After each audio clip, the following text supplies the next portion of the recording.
Welcome back everyone. On a hot summer day when you are looking for something cold, refreshing and healthy, then this Orange Pineapple Mojito is the best option you could ever go for. It is very simple without adding tons of calories, and you can make it in minutes with just 3 ingredients.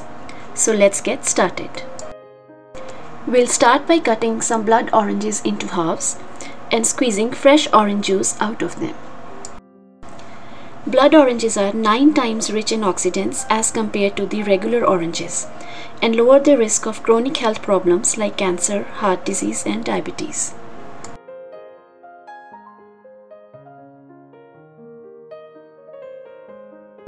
Remove the juice into the pitcher, and next we'll start juicing the fresh pineapple. First slice off the top, cut away the outer peel using a sharp knife, and then slice the pineapple into pieces. Pineapple is loaded with nutrients. It boosts immunity and suppresses inflammation.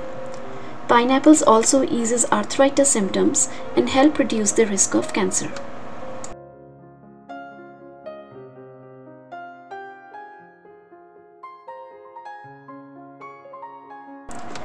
To the orange juice, add equal quantity of pineapple juice, and then we'll add 1 tablespoon of freshly squeezed lemon juice. Add a 1/4 teaspoon of vanilla extract, some pink salt to balance the sweetness, some ice, and in the end, add equal quantity of club soda. Give it a mix, and your bubbly, cold and refreshing drink is ready to be served. So pamper yourself to this yummy treat today and let me know in the comment section how was it. I hope you liked this video. If you like it, please subscribe to my channel and stay tuned for my next video. Thanks for watching.